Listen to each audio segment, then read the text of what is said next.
Bonjour Christine. Bonjour Sonia. Bon, je suis très contente que l'on ait cet échange aujourd'hui parce que ça faisait un moment qu'on l'avait prévu et je pense que c'est le bon moment maintenant. Tu interviens, je t'interviewe dans le cadre de Soléa Village parce que tu appartiens à la maison des yogis par rapport au yoga. Tu es enseignante en yoga, en méditation, en relaxation, mais tu pourrais intervenir dans d'autres maisons parce que tu as vraiment une approche multipotentielle des choses et tu transmets à plusieurs niveaux. Donc, je suis contente que tu puisses nous en parler aujourd'hui. Et en parlant du yoga, plus précisément, le point était comment le yoga peut nous aider à traverser les périodes particulières que le monde traverse en ce moment, en quoi ça peut être une aide précieuse pour les personnes, comment on peut s'appuyer dessus. Et dis-nous, partage-nous ton approche personnelle de tout ça. Qu'est-ce que tu peux Écoute, nous dire? merci déjà de ton invitation et puis j'ai beaucoup de gratitude aussi pour tout ce beau projet de Soléa Village auquel je souhaite évidemment longue vie. Donc effectivement, on passe un moment charnière pour l'humanité, c'est rien de le dire. Et on a choisi ce thème, en quoi le yoga peut nous apporter lors de ces changements. Eh bien, avant de me présenter et de présenter le sujet, je vais vous faire part d'une petite expérience, puisque j'ai eu la chance de vivre un certain nombre d'éveils de conscience assez jeunes. Et je me souviens notamment d'un moment, j'étais toute jeune, j'étais à Paris, et je sortais dans la rue pour aller à la boulangerie, en fait. Et donc, je me suis arrêtée d'un seul coup dans la rue, et ça s'est reproduit plusieurs fois dans ma vie ensuite. Et je touchais un état intérieur de grande paix et de grande joie. Et là, je me souviens de ce moment où je me suis arrêtée et je me suis dit, mais, et je percevais à l'intérieur de moi, mais c'est réel, je suis vivante, je suis. Il y avait une conscience comme ça, qui était la conscience de l'être, qui était une connexion au cœur, qui est quelque chose que j'ai eu depuis toute jeune et qui ne m'a jamais quittée. Et en fait, le yoga, pour moi, en fait, c'est comme si j'avais tout le temps quelque part baigné dans le yoga et j'ai eu la chance de le découvrir très jeune puisque la mère de mon premier compagnon à 14 ans, en fait, j'ai découvert le yoga et était professeur de yoga vers 14-15 ans. Et donc, ces états que je touchais, eh bien, c'est ce à quoi nous amène le yoga, en fait. C'est-à-dire, le yoga, en sanskrit, ça veut dire yug, union, jonction. Et union de quoi? C'est l'union de l'être individuel, de la conscience individuelle, à l'être cosmique, à la conscience cosmique. Mais c'est aussi le yoga, le mariage intérieur, la complétude intérieure. C'est le mariage de nos polarités féminines et masculines. Alors en yoga, on appellera ça Ida et Pingala.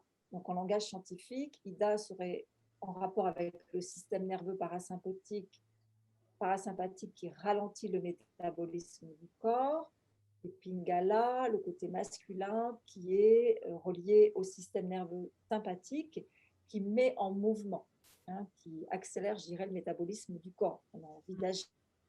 Et donc ça, c'est évidemment relié avec notre façon de respirer. En fonction de notre narine droite, notre narine gauche. Il existe d'ailleurs toute une science du yoga qu'on appelle le Swara Yoga.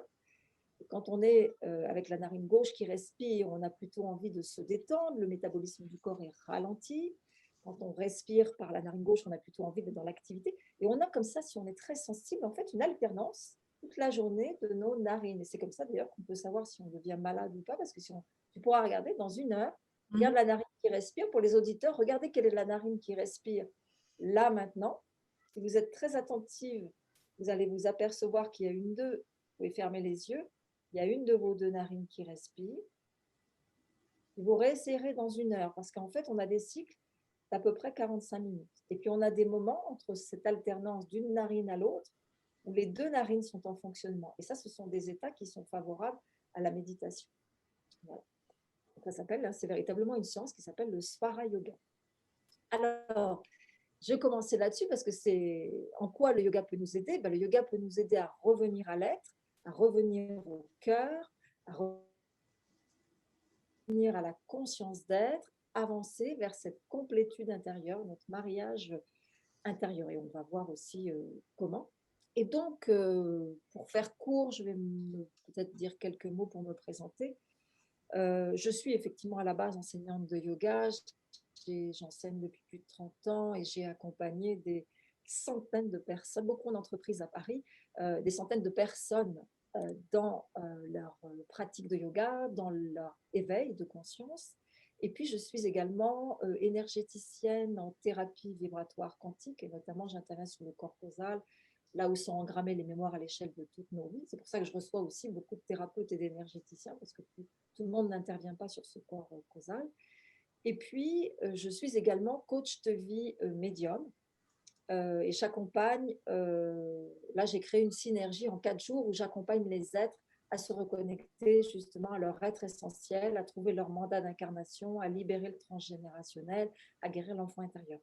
Et j'accompagne également, et je terminerai là-dessus, les femmes, puisque j'anime des cercles et des stages pour les femmes en ligne et en présentiel, où j'accompagne. Je suis messagère en fait du féminin et du masculin sacré. D'ailleurs, j'interviens en conférence sur des événements sur ce thème. Alors, donc, j'expliquais en quoi justement le yoga pouvait nous aider. Eh bien, puisqu'il nous invite, le yoga, par la pratique posturale, par la pratique de respiration, par la pratique de méditation, il nous invite à quoi? Il nous invite à revenir à l'intérieur de nous, alors qu'on est dans... Tout est fait en fait pour que nous soyons vers l'extérieur et donc on perd ce contact à notre intériorité. En fait, le yoga nous aide à revenir à l'intérieur de nous-mêmes.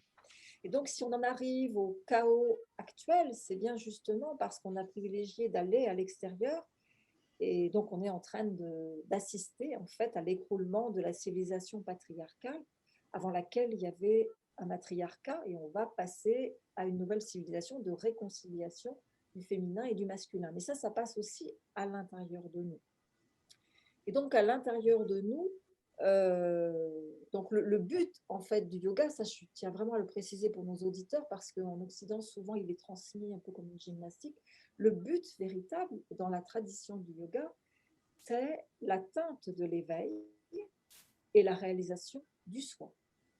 Et en fait, le monde extérieur est le reflet de nos consciences. Et plus on atteint cet état d'éveil, et plus on avance vers la réalisation du soi, et bien plus on devient un individu entier, complet, rayonnant, qui participe, qui a sa pièce du puzzle à l'extérieur et qui du coup, à la fois a guéri ses propres blessures, mais ne génère pas non plus de conflit.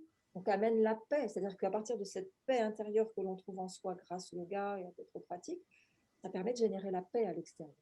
Donc, voilà.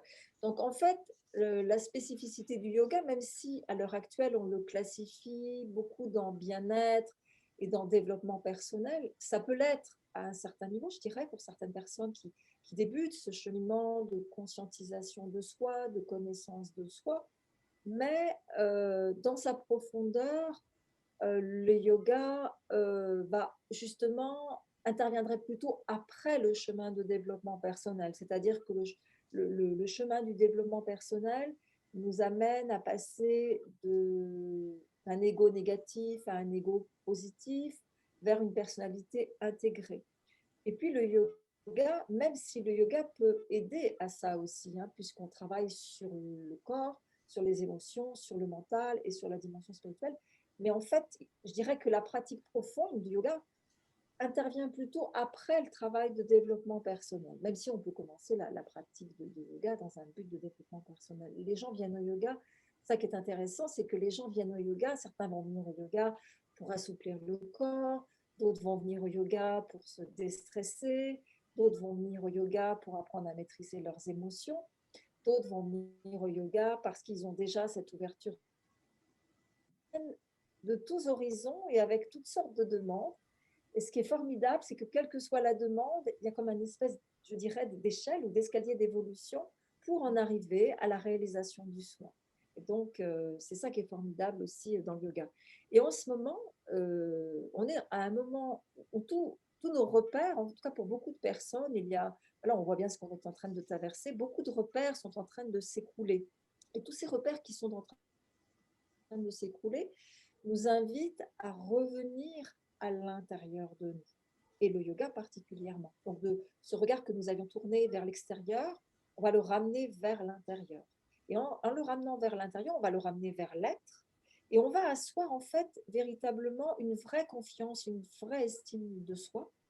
Et cette confiance, cette estime, en fait, par le yoga, on apprend à revenir à la conscience de je suis, à la conscience d'être en fait. Et donc, ça veut dire que tout peut s'écrouler, aussi bien en termes de ce que j'ai fait, de mes relations, je peux perdre tout au niveau financier, mais si je suis assise sur je suis qui je suis et sur je suis divin, je suis divine, ce à quoi nous reconnecte le yoga, eh bien à ce moment-là, je vais vivre ces effondrements actuels dans quelque chose qui sera beaucoup plus centré, avec beaucoup plus de recul, beaucoup plus paisible, et je vais comprendre que ce qui s'écroule, c'est juste les masques, c'est juste les surfaces, c'est juste les personnalités égotiques, c'est juste tout ce qui a été construit sur la blessure de base, en fait. Et c'est juste fait pour aller chercher d'autres ressources à l'intérieur de moi. Et donc, le yoga nous permet justement petit à petit de laisser l'être essentiel, l'être que nous sommes véritablement, l'âme en fait, d'adombrer la personnalité, d'adombrer l'ego blessé qui s'est construit.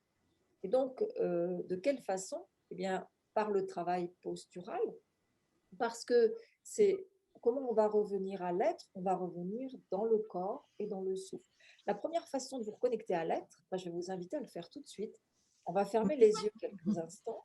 J'allais le dire, c'est vrai que c'est bien de t'entendre et ça va peut-être donner à certains de nos auditeurs l'envie d'essayer, s'ils n'ont pas encore découvert le yoga. Mais rien ne vaut la pratique, hein, ça c'est sûr. Alors, je vous invite on va fermer juste quelques instants les yeux et justement revenir vers l'intérieur. Et en particulier, on va revenir sans faire quelque chose de particulier. On quitte le faire pour être dans l'être et on va revenir à la conscience d'être et à la conscience du souffle simplement. Prenez simplement conscience de chacune de vos inspires, de chacune de vos expires. Et un petit peu plus subtil, prenez conscience de ce moment où le souffle s'arrête spontanément juste après l'inspire. Et le souffle s'arrête spontanément juste après l'expire. Et ce moment juste après l'expire, il est vraiment très paisible. Percevez, goûtez profondément, particulièrement le moment après l'expire, parce que le souffle s'arrête naturellement, mais c'est aussi le mental qui se pose.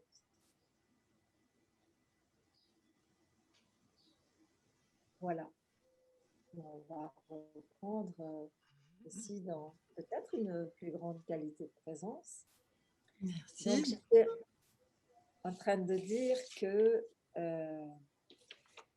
le yoga permet de revenir à l'être comme on vient de le faire. Et donc, c'est véritablement, oui.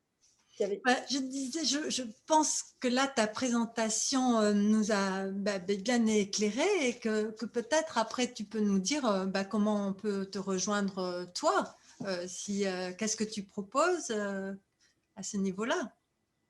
Alors, moi, je propose, alors j'enseigne depuis une trentaine d'années, et puis pendant le confinement, j'ai notamment lancé des cours en ligne, et c'est magnifique ce qui se passe parce qu'il y a des élèves qui viennent de la France, même de Belgique ou de Suisse, donc on peut suivre véritablement du monde entier, en tout cas de tous les pays francophones, et c'est ça qui est magnifique. Donc moi, je donne des cours en ligne tous les soirs, en fait, du lundi, vendredi. Là, ce sont des cas de Hatha Yoga. Et puis le mardi soir, il y a un cours de yoga nidra, qui est le yoga du sommeil éveillé, qui est une pratique allongée, qui là permet à la fois de se détendre physiquement, émotionnellement et mentalement, mais en même temps d'aller reprogrammer son inconscient.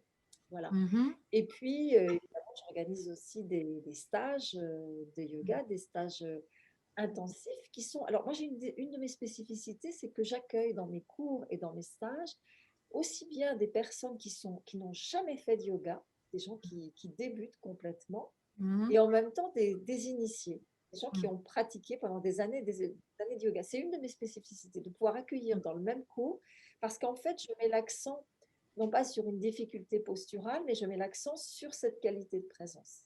Et j'invite toujours à revenir à la présence.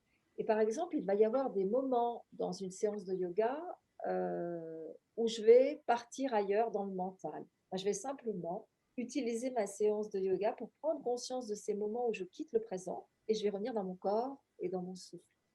Et petit à petit, ça va nous amener à quoi? Ça va nous amener à être, on en a besoin en ce moment, d'être moins dans la réactivité émotionnelle, de prendre Mhm. du recul par rapport à tout ce qui est en train de se passer actuellement. Ça nous permet de nous maîtriser émotionnellement.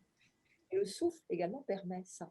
Parce que quand on est dans une réactivité émotionnelle, on a une respiration particulière. Et en agissant sur sa respiration, on va transformer également sa réactivité émotionnelle. C'est aussi en ça que le yoga est vraiment formidable à l'heure actuelle. Et puis on va apprendre à quoi? On va aussi apprendre à se concentrer, à se centrer.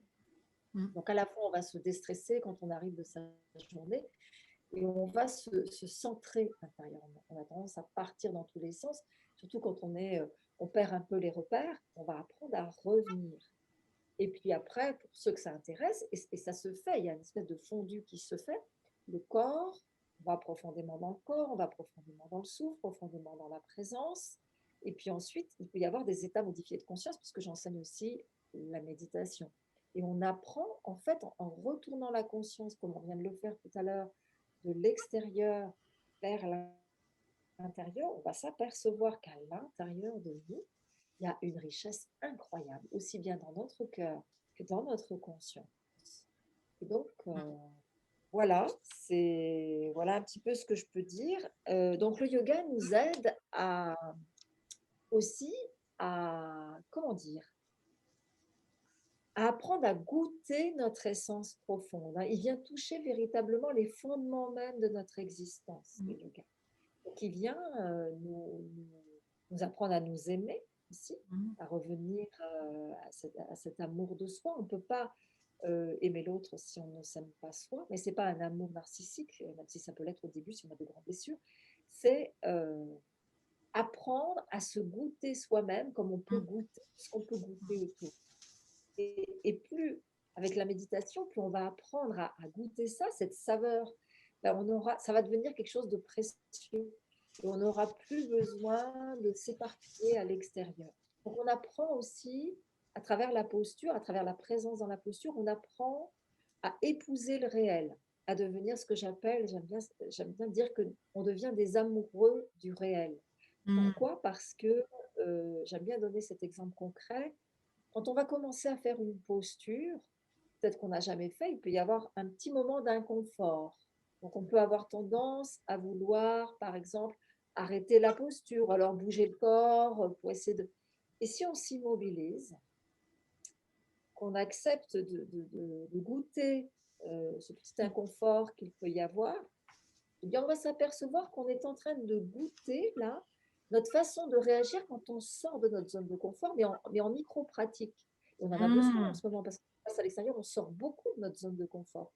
Comment on peut apprendre? Parce qu'il y a des choses qu'on peut effectivement transformer, puis il y a des choses, on ne peut pas les transformer, on les accueille. Eh bien, on apprend, dans le travail postural, à goûter cette zone d'inconfort, et par le souffle et par la conscience, plutôt que de fuir, bon, déjà on regarde comment on fuit effectivement l'instant présent, et on re-rentre dedans, et on va s'apercevoir de la puissance de la conscience. Et on va s'apercevoir que là où il y avait des petites tensions dans le corps, dans la posture, par exemple, grâce à la présence de la conscience et grâce au souffle, d'un seul coup, il y a quelque chose qui va lâcher dans le corps. Et ça, c'est vraiment formidable. Donc le yoga nous aide à apprivoiser ces sorties de zone de Oui, confort, à mieux qui nous nous aident à connaître prendre du recul. nous-mêmes, Oui, parce qu'on s'observe dans nos réactions, dans les émotions que ça suscite et, euh, et donc on se connaît mieux. oui. Et d'ailleurs, ce qui est intéressant dans le yoga, c'est qu'il n'y a pas de mensonge possible, parce que Mhm. justement, à travers le corps, on va voir tout de suite où sont les rigidités. Et les rigidités physiques et les rigidités mentales, ça va avec. Et on ne peut pas mentir, on ne peut pas tricher dans une posture de yoga. On va voir tout de suite. Par contre, on va accompagner par le souffle et on va aussi, du coup, élargir sa conscience. C'est-à-dire, on va apprendre à prendre du recul, à s'intérioriser, à se détacher, à ramener sa conscience vers l'intérieur, à se centrer, à se déstresser et à préparer ses états de méditation.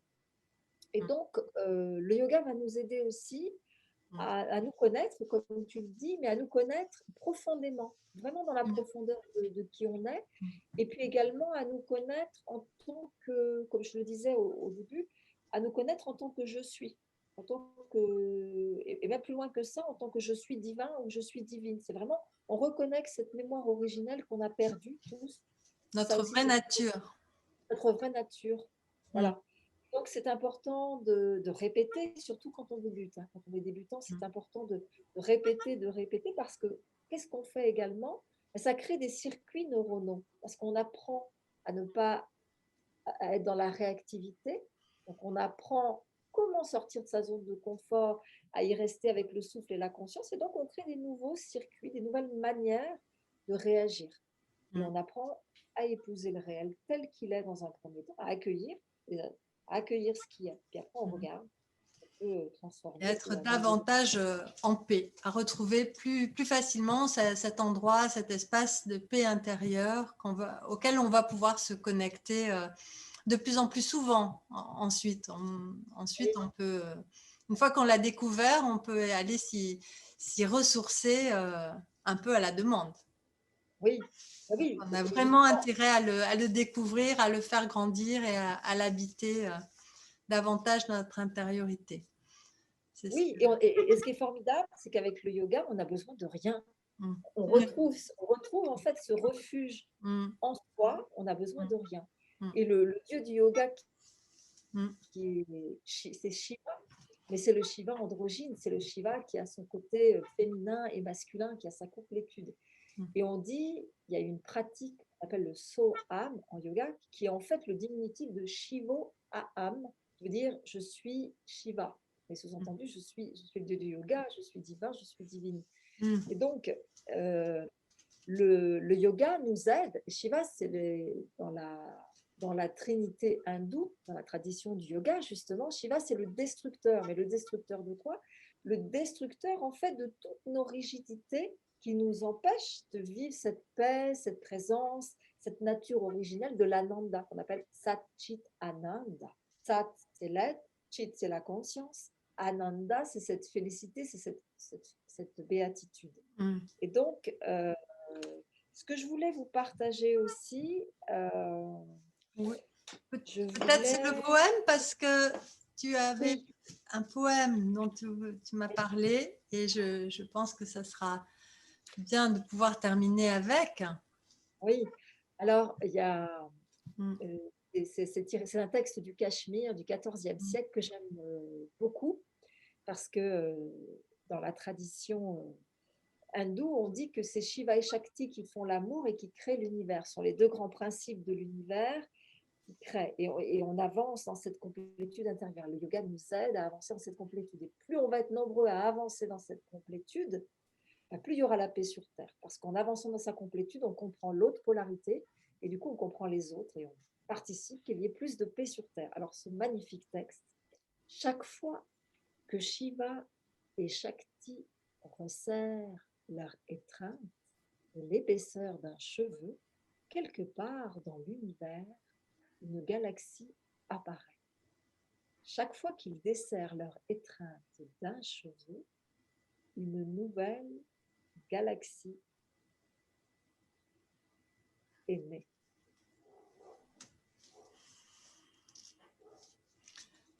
Oui, C'est très beau. Il est très beau, ce poème. C'est C'est prometteur. ce à quoi nous sommes. Mm. C'est ce à quoi nous invite le yoga. C'est en ça il est vraiment formidable. On va peut-être pas en dire plus pour aujourd'hui parce que je vais peut-être t'inviter si on a 1 ou 2 minutes ou pas, Une ou deux on est- minutes pour, oui, pour conclure et nous dire, oui, où on peut te retrouver. Et dans tous les cas, l'intention, moi, de ces échanges, c'est vraiment ça, c'est que c'est de permettre aux personnes qui visitent Soléa Village d'avoir une connaissance plus personnalisée en voyant comment la personne est, en voyant la vibration, ta vibration propre. Et je pense que c'est important plutôt que d'avoir seulement un nom.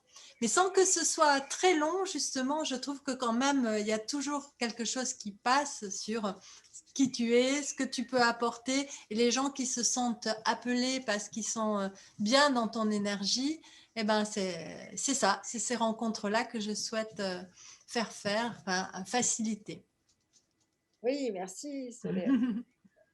Merci Sonia. Alors pour me rejoindre, c'est très simple, hein. On me contacte sur une adresse mail qui s'appelle soitoi@yahoo.com. Oui, dans tous les cas, on le mettra dans le lien en fait, hein, le lien vers ton site, vers ton mail. Voilà. euh, Et puis, oui, il y a un site également parce que je suis la créatrice de cet événement, mais là, ce n'est pas la peine de le noter. Enfin, c'est surtout soitoi@yahoo.com. oui, si, Voilà. on peut dire que tu as organisé le sommet Noces Quantiques.